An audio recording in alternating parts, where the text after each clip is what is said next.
नमस्कार, स्वागत है आपका स्काई न्यूज ग्लोबल में और मैं हूं आपके साथ वैशाली रस्तोगी। आज़ादी के 75 साल पर देश अमृत महोत्सव मना रहा है और इसी महोत्सव में आज कहानी नागालैंड की रानी लक्ष्मीबाई की, कहानी रानी गाइदिन्ल्यू की या रानी गिडालू की। ये एक प्रसिद्ध भारतीय महिला क्रांतिकारी थी।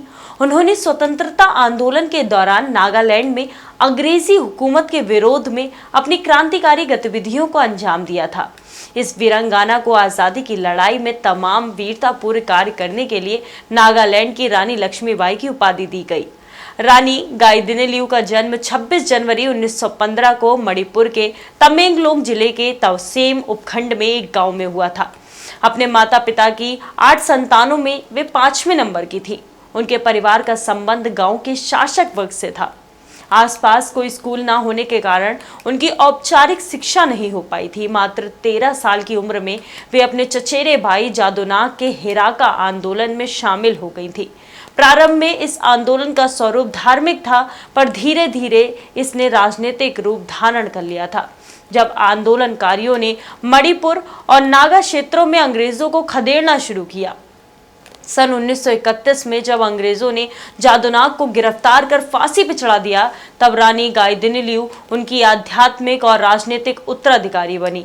हिराका पथ में रानी गाइदिन्ल्यू को चेराचम दिन्ल्यू देवी का अवतार माना जाता है। अंग्रेजों ने रानी गाइदिन्ल्यू को उनकी क्रांतिकारी गतिविधियों के लिए गिरफ्तार कर लिया। रानी गाइदिन्ल्यू को इम्फाल ले जाया गया, जहां उन पर 10 महीने तक मुकदमा चला और उन्हें आजीवन कारावास की सजा सुनाई गई। उस समय उनकी उम्र मात्र 16 वर्ष थी। सन 1937 में पंडित जवाहरलाल नेहरू उनसे मिलने शिलोंग जेल में गए। उनकी रिहाई के प्रयास किए, पर अंग्रेजों ने उन्हें रिहा नहीं किया। भारत की आज़ादी के बाद सन 1947 में उनकी रिहाई हुई।